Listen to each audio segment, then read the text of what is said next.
নমস্কার বন্ধুরা, আজকে আমি আবার চলে এসেছি আপনাদের সঙ্গে আর নতুন ভিডিও নিয়ে, যেখানে আজকে দেখাবো যে কিভাবে ব্যাকগ্রাউন্ড চেঞ্জ করতে হয়। তো আমি তো আপনাদেরকে অবশ্যই দেখাবো যে কিভাবে ব্যাকগ্রাউন্ড চেঞ্জ করতে হয়। তার আগে আমার একটা ছোট্ট অনুরোধ, দয়া করে আপনারা আমার চ্যানেলটিকে সাবস্ক্রাইব করুন। সাবস্ক্রাইব করলে আপনাদের নিজেদেরও সুবিধা আছে। আমি আমাকে ভিডিওতেও বলেছি কি সুবিধা, যে দেখুন, এই ভিডিওগুলি যদি আপনাদের উপকারে লাগে, যে এই ভিডিওগুলি থেকে যদি আপনারা ন্যূনতম কিছুটাও শিখতে পারেন, তাহলে আপনি যদি আবার পরবর্তীকালে এই ভিডিওটি কি দেখতে চাইছেন, সেক্ষেত্রে এই লাখো লাখো হাজার হাজার ভিডিওর মাঝখানে আমার এই ভিডিওটি কোথায় হারিয়ে যায় আর খুঁজেই পাবেন না। কিন্তু যদি আপনি সাবস্ক্রাইব করে রাখেন, তাহলে কিন্তু চট করে আপনি এই ভিডিওটিকে খুঁজে পাবেন। নেক্সট টাইম যদি আপনার আবারও দেখার দরকার পড়ে, আপনি আবার এটিকে খুব সহজে পেয়ে যাবেন। যার জন্য আপনাদের কাছে অনুরোধ করছি যে আপনারা দয়া করে আমার চ্যানেলটিকে সাবস্ক্রাইব করুন। তো চলুন, কথা না বাড়িয়ে আমি আজকে ভিডিওটি শুরু করি। আমি দেখুন দুটো ছবি নিয়েছি, দুটোরই ব্যাকগ্রাউন্ড চেঞ্জ করে দেখাবো। তো যেহেতু আপনারা জানেন খুব ভালো করে যে ব্যাকগ্রাউন্ড চেঞ্জ করার তো আমরা কত সহজে করতে পারি, যার জন্য আমি দুটো ছবি নিয়েছি, দুটোকে দুরকমভাবে ব্যাকগ্রাউন্ড চেঞ্জ করে দেখাবো। ঠিক আছে, তো এই সেকেন্ড ছবিটিকে আপনি আপাতত মিনিমাইজ করে রাখুন। ঠিক আছে, তো এই প্রথম যে ছবিটি নিয়েছে, দেখুন এই ছবিটিতে কি রয়েছে, এর ব্যাকগ্রাউন্ডটা একদম প্লেন।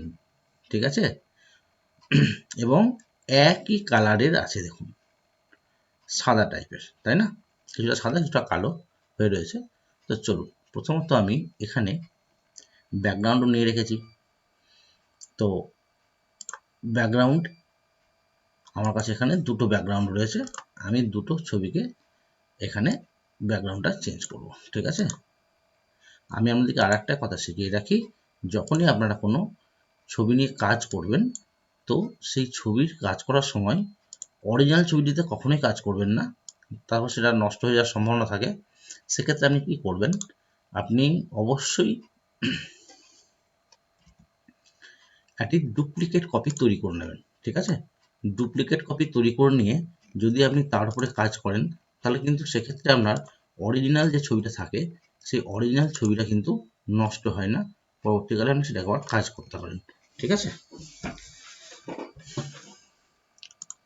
তো এখন দেখুন এই যে ছবিটি নিয়েছি এবং একটা ব্যাকগ্রাউন্ড আছে, এই ছবিটিকে আমি শুধুমাত্র মুভ টুল সিলেক্ট করলাম, মুভ টুল নিয়ে আমি সরাসরি এই ব্যাকগ্রাউন্ডের উপর নিয়ে ছেড়ে দিলাম। ঠিক আছে, যেহেতু সাইজটা অনেক বড় আছে, আপনারা জানেন ছবির সাইজ ছোট বড় করার জন্য আমরা কি করি, ট্রান্সফর্ম করে নিই। কন্ট্রোল টি প্রেস করুন, ট্রান্সফর্ম সিলেকশন চলে এসছে। এবার ট্রান্সফর্ম আমরা অল্ট আর শিফট বাটন ধরে রেখে, কিবোর্ড থেকে অল্টের সঙ্গে শিফট বাটন ধরে রেখে কোণ বরাবর ধরে টানলে কি হয়, এটা সমান রেশিওতে ছোট কিংবা বড় করা যায়।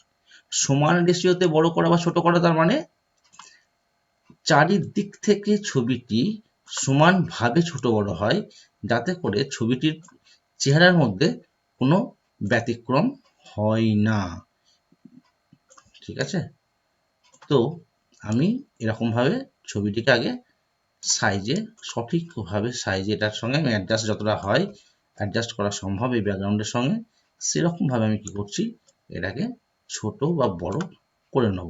ঠিক আছে, তো দেখুন এখানে আমি আপনাদের সঙ্গে কথা বলতে বলতে দেখুন এর চেহারাটা কিন্তু একটু লম্বা বা চওড়া হয়ে যাচ্ছে, তাই না? তো চলুন, আপনারা যখন কাজ করবেন তখন অবশ্যই এটার দিকে নজর রাখবেন, যে আমরা শিফট ধরে, অল্ট আর শিফট এই বাটনগুলো ধরে রেখে আমরা কাজ করব, যাতে করে চেহারার মধ্যে কোনো বিকৃতি না ঘটে, মানে লম্বা বা চওড়া যেন না হয়ে যায়। ঠিক আছে, তো দেখুন আমি ছবিটিকে এখানে অ্যাডজাস্ট করে নিয়েছি। এরপরে কি করবেন, সিম্পলি শুধুমাত্র ম্যাজিক ওয়ান টুল যেটা রয়েছে, সেই ম্যাজিক ওয়ান টুলটা ইউজ করুন। ক্লিক করুন, এখানে এসে ক্লিক করে দিন। ম্যাজিক ওয়ান টুল কি করে, একই রকম কালারকে একসঙ্গে সিলেকশন করতে পারে। বাকি যে অংশগুলো রয়েছে, সেই অংশে ম্যাজিক ওয়ান টুল ইউজ করার জন্য কি করব, কিবোর্ড থেকে শিফট বাটন ধরবো, প্রেস করে ধরে রাখবো। ঠিক আছে, তারপর আবার আমি ম্যাজিক ওয়ান টুল বিভিন্ন জায়গায় যে জায়গাগুলো রয়েছে সেই জায়গাগুলোর উপরে আমি প্রেস করব সিলেকশন করার জন্য এবং কিবোর্ড থেকে ব্যাক স্পেস বাটনটিকে প্রেস করে দেবো। ঠিক আছে, দেখুন এই এলাকার ব্যাকগ্রাউন্ডটা রিমুভ হয়ে গেছে। ঠিক আছে, কন্ট্রোল ডি প্রেস করুন, সিলেকশন উঠে যাবে। ঠিক আছে, বাকি নিচের যে অংশ কালো অংশগুলো রয়েছে, চলুন এবারে এটাকে রিমুভ করব। শিফট বাটন ধরে রেখে আমি এখানে প্রথমে ক্লিক করলাম। শিফট বাটন ধরে রেখে আমি সমস্ত এরিয়াটা, এই যে যা সাদা বা কালো যে দাগগুলো রয়েছে অংশগুলো, এই অংশগুলোর উপরে কিন্তু ম্যাজিক ওয়ান টুল বারবার ইউজ করছি। কিভাবে? শিফট বাটনটিকে ধরে রেখে। ঠিক আছে, খুব দেখুন অনায়াসে কিন্তু সমস্ত সিলেকশন, মানে যত কালো বা দাগ সাদা যে দাগের অংশগুলো ছিল সেগুলো সিলেকশন আমি করে নিয়েছি। এবার কি করবেন, জাস্ট কিবোর্ড থেকে ব্যাক স্পেস যে বাটনটা রয়েছে ওটাকে প্রেস করে দিন, দেখুন রিমুভ হয়ে গেছে। ঠিক আছে, এবার যে যদি কিছুটা অংশ যে পড়ে রয়েছে এটা কি করব, ইরেজার টুল দিয়ে ইরেজ করে দেবো। দেখেছেন? তাহলে নিমেষের মধ্যে, মানে আপনাদের সঙ্গে কথা বলতে বলতে আমি কিন্তু আরামসে কি করেছি, এর ব্যাকগ্রাউন্ডটিকে রিমুভ করে দিয়েছি। ঠিক হলো? তো এখন যদি আমি এটাকে দেখুন, ব্যাকগ্রাউন্ড আমার রিমুভ হয়ে গেছে। আচ্ছা, ইরেজার টুল দিয়ে আমি এটাকে রিমুভ, যে দাগ দাগ ছোট ছোট দাগ ছিল সেগুলো আমি রিমুভ করে দিয়েছি। এবারে আমি যদি এই যে অরিজিনাল যে ছবিটা রয়েছে সেটা কেটে দিই, তারপরে কি আর বোঝা, আর দেখুন কোনো রকমভাবেই বোঝা সম্ভব নয় যে এই ছবিটি এখানে দাঁড়িয়ে তোলা হয়নি, তাই না? দেখুন মনে হচ্ছে যেন এই ছবিটি এখানেই তোলা হয়েছে। তাহলে বোঝা বোঝা গেল যে ব্যাকগ্রাউন্ড কত সহজে চেঞ্জ করা যায়। আচ্ছা, নেক্সট যেটা নিয়ে আমরা কাজ করব সেটা হচ্ছে, এক্ষেত্রে কি হয়েছিল, এক্ষেত্রে ছবিটির ব্যাকগ্রাউন্ড যেটা অরিজিনাল ব্যাকগ্রাউন্ড ছিল সেটাতে একই রকম কালার ছিল, যার জন্য আমরা ম্যাজিক ওয়ান টুল ইউজ করেছি আর ওটাকে রিমুভ করে দিয়েছি।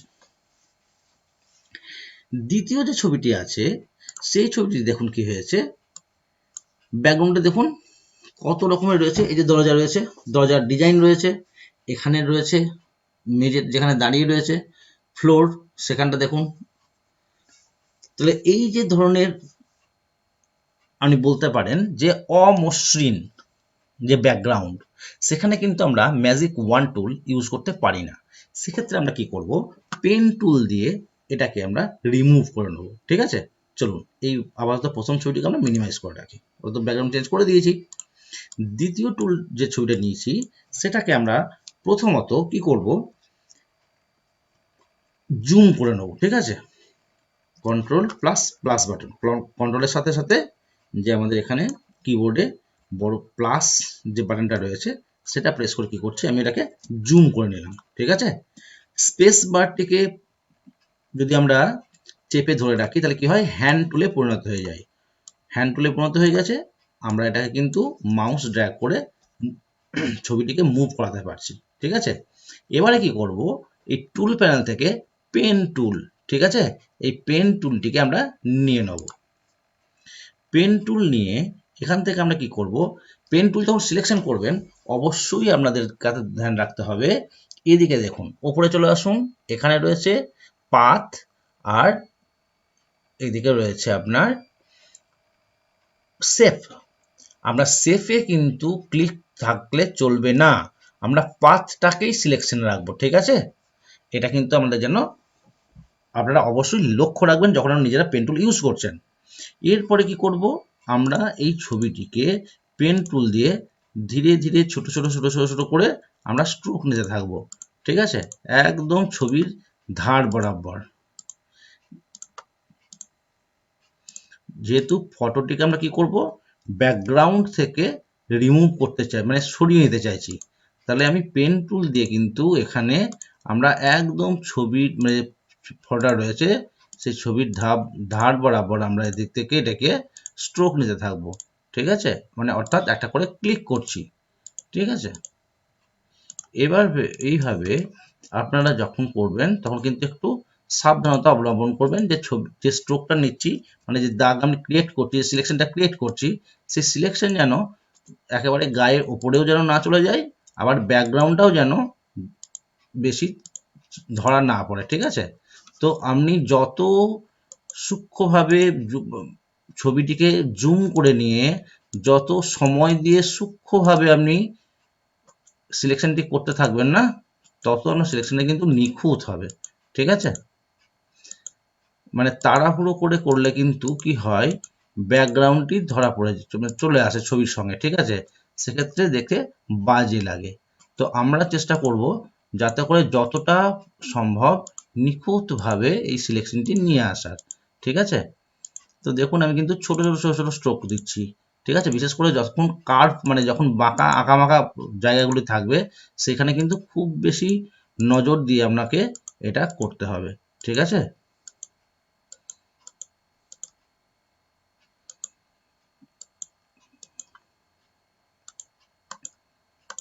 আরও একটা যে কথাটা বলেছি সেটা কিন্তু আমাদেরকে একটু লক্ষ্য রাখতেই হবে, যে পেন টুল যখন ইউজ করছেন অবশ্যই সেটা কিন্তু পাথ সিলেকশনটাই থাকবে, কখনোই কিন্তু সেফ অপশন সিলেকশনটি থাকবে না। সেফ সিলেকশন থাকলে কিন্তু এখানে একটি পর্দার মতো চলে আসবে, এবং সেটা শেপের জন্য, ওটা কিন্তু কিন্তু এই ছবিটাকে সিলেক্ট করার জন্য নয়। তাই বারবার আমাদেরকে মানে মাথায় রাখতে হবে যে পেন টুল যখন ইউজ করছেন অবশ্যই যেন সেটা পাথ সিলেকশন হয়ে থাকে। ঠিক আছে, আচ্ছা দেখুন কত সহজে আরামসে আমরা এটাকে সিলেকশন করে নিতে পারছি। যদি একটু হয়তো একটু বেশি সময় যাচ্ছে, কিন্তু আমি এটাকে ফাস্ট ফরওয়ার্ড করেই দিতে পারতাম, কিন্তু ফাস্ট ফরওয়ার্ড না করে আমি আপনাদেরকে দেখাতে চাইছি যে দেখুন, আমরা যদি মনে করি যে ব্যাপারটা যে খুব মানে কঠিন, তা কিন্তু মোটেই নয়, যথেষ্টই সহজ। কিন্তু কি করতে হবে, আপনাদেরকে প্র্যাকটিস করতে হবে। যত বেশি প্র্যাকটিস করবেন তত আপনার হাত ভালো হবে এবং এই সিলেকশন আপনার নিখুঁত হবে। ঠিক আছে, পেন টুল দিয়ে আমরা অনেক রকমভাবেই করতে পারি, এটাকে লম্বা করে টেনেও নিতে পারি, কিন্তু সেক্ষেত্রে হয়তো টানা হয়তো আমাদের পক্ষে সম্ভব হবে না। যারা এক্সপার্ট রয়েছে, যাদের অনেক মানে কাজ করেছে, তাদের পক্ষে পেন টুল দিয়ে টেনে একটা করে নট ক্রিয়েট করে সেটিকে সুন্দরভাবে নিয়ে আসা হয়তো সম্ভব হয়। কিন্তু আপনারা যখন প্রাথমিকভাবে শিখছেন, সবেমাত্র শিখতে শুরু করেছেন, সেক্ষেত্রে কিন্তু ওরকম টানাটা হয়তো সহজ হবে না। একটু সময় বেশি লাগবে, লাগুক না, অসুবিধা কি আছে। সময় একটু বেশি লাগলে যত বেশি সময় দিয়ে নিখুঁতভাবে করবেন তত কাজ কিন্তু ভালো হবে। ঠিক আছে, এটা কিন্তু মনে রাখতে হবে। এবার যখন দেখুন যেখান থেকে আমি শুরু করেছিলাম, যখন সেই সেই স্থানে চলে এলাম, দেখুন এখান থেকে কিন্তু এটা কি হচ্ছে, এটা জিরোতে পরিণত হয়ে যাচ্ছে। ঠিক আছে, মিনস আমার সিলেকশন কিন্তু কমপ্লিট হয়ে গেল। তাহলে আমার যখন সিলেকশন কমপ্লিট হলো, এরপরে কি করতে হবে, ছবির উপরেই রাইট ক্লিক করুন, মাউসের রাইট ক্লিক করে মেক সিলেকশন এই অপশনে ক্লিক করে দিন। এখানে অবশ্যই ফেদার দেবেন, ফেদার দিতে হবে। ওটা ডিপেন্ড করে আপনার ছবি আপনি কীরকমভাবে কতটা নিখুঁত করেছেন সিলেকশন, এবং আপনার ছবির রেজলিউশন কী আছে তার উপর ডিপেন্ড করবে আপনি ফেদার কতটা অ্যাপ্লাই করছেন। 1 থেকে 2 ফেদার আপনি দিয়ে ফেদার রেডিয়াসটাকে রেখে আপনি এটাকে ওকে করবেন। ঠিক আছে, এই দেখুন সিলেকশন হয়ে গেছে, এই যে সিলেকশন দেখতে পাচ্ছেন। আমরা যদি এখন ছবিটিকে একটু জুম আউট করে দিই, তাহলে আপনি পুরোটাই দেখতে পাবেন। এই যে টোটাল ছবি জুড়ে সিলেকশন দেখা যাচ্ছে। ঠিক আছে, তো এখন কি করবেন, আমি যে ব্যাকগ্রাউন্ডটি নিয়ে রেখেছি সেই ব্যাকগ্রাউন্ডটিকে আমি এবারে ওপেন করব, এবং এই ব্যাকগ্রাউন্ডে বলেছি যে এই ব্যাকগ্রাউন্ডের উপর আমি সরাসরি কাজ করব না, কি করব, এই ব্যাকগ্রাউন্ডের একটি ডুপ্লিকেট কপি নিয়ে নেবো, তাই না।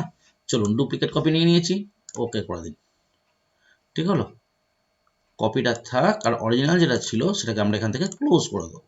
ঠিক আছে, এবারে আপনি মুভ টুলে ক্লিক করুন, মুভ টুলে ক্লিক করে এখানে চলে আসুন যেখানে আমরা ছবিটিকে সিলেকশন করেছি। দেখুন এবারে কি দেখাচ্ছে, এখানে একটা কাঁচির ছবি দেখাচ্ছে, তাই না। তার মানে আমি এখানে ক্লিক করে ধরবো, দিয়ে ড্র্যাগ করে নিয়ে চলে যাব। আমার এখানেও ছবি থাকলো, এখানে ওই ছবিটি কিন্তু কেটে বেরিয়ে চলে এসেছে, এবং দেখুন নিখুঁতভাবে কাটা হয়েছে, তাই না। কন্ট্রোল টি দেন ট্রান্সফর্ম করার জন্য, অল্ট প্লাস শিফট বাটন ধরে কোণ বরাবর এটাকে ছোট করে নিন। ঠিক আছে, তাহলে সমান রেশিওতে কিন্তু এটা, দুঃখজনক ঘটনা, এটা আমার একটু হাত নড়ে যাওয়াতে কি হয়েছে, আমি এটা অল্ট কন্ট্রোল জেড আন্ডু করলাম, আবার কন্ট্রোল টি প্রেস করেছি, ট্রান্সফর্ম করেছি, কোণ বরাবর নিয়ে এসে আমি এটাকে ছেড়ে দিলাম। ঠিক আছে, দেখুন তাতে করে শরীরের মানে মুখের বা পুরো দেহটার কোনো রকম বিকৃতি ঘটে না, মানে লম্বা বা চওড়া হয়ে যায় না। ঠিক আছে, ওখানেও যেরকম মুখের সাইজটা রয়েছে এখানেও ঠিক একই রকম রয়েছে। আপনি চাইলে এটাকে একটু লম্বা করতে পারেন, যতটা আপনার দরকার ততটা লম্বা করে নিয়ে এটাকে ছেড়ে দিন। কিবোর্ড থেকে এন্টার বাটন প্রেস করব, আমার সিলেকশন যে ট্রান্সফর্মের যে সিলেকশন ছিল সেটা কিন্তু উঠে যাবে। ঠিক আছে, এবারে দেখুন কতটা এটা অ্যাডজাস্ট হয়ে গেছে। ঠিক আছে, আমাদের নিজেদের মতো করে এটাকে অ্যাডজাস্ট করে নেবেন যাতে করে দেখতে ভালো লাগে। আমি যথেষ্টই খুব যাতে করে ভিডিওটি দীর্ঘ না হয়, লেন্দি না হয়, তাই আমি চটপট করেছি। যদি কিছু ভুলভ্রান্তি থেকে থাকে তো সেক্ষেত্রে আপনারা যখন নিজেরা করবেন অবশ্যই সেই ভুলভ্রান্তি করবেন না, একটু সময় দিয়ে করবেন। আপনি আমাদেরকে শেখানোর জন্য যতটা পেরেছি তাড়াহুড়ো করার মানে চটপট করার চেষ্টা করেছি, তাই হয়তো এদিক ওদিক কিছু হয়ে থাকতে পারে, কিন্তু আমি যেটুকু দেখছি খুব একটা খারাপ হয়নি, যথেষ্টই ভালো হয়েছে। ঠিক আছে, আপনারা যখন করবেন ধীরে ধীরে করুন, ধীরে সুস্থে করুন, কাজ ভালো হবে, নিখুঁত হবে। তাহলে আশা করি আমি আপনাদেরকে কাজটি করে দেখাতে শেখাতে আমি সক্ষম হয়েছি। তাহলে দেখতে পাচ্ছেন যে আগে ছবিটি কেমন ছিল আর এখন ছবিটি কেমন হয়ে গেল। তো ব্যাকগ্রাউন্ড এরকম খুব সহজে চেঞ্জ করা যায়। তো আমার এই ভিডিওটি দেখার জন্য অসংখ্য ধন্যবাদ। আবার অনুরোধ করব দয়া করে আমার চ্যানেলটিকে সাবস্ক্রাইব করুন। যদি ভিডিওটি দেখে আপনারা কিছু শিখতে পারছেন বা আপনার উপকারে আসছে, দয়া করে একটি লাইক করুন এবং অবশ্যই কমেন্ট বক্সে গিয়ে কমেন্ট করুন যদি আপনাদের কিছু জানার থাকে। যদি কোনো সমস্যা হয় সেগুলো আপনাকে জানান, আমি আমার তরফ থেকে যতটা সম্ভব আপনাদের সাহায্য করব। সঙ্গে থাকার জন্য অসংখ্য ধন্যবাদ। সুস্থ থাকুন, ভালো থাকুন।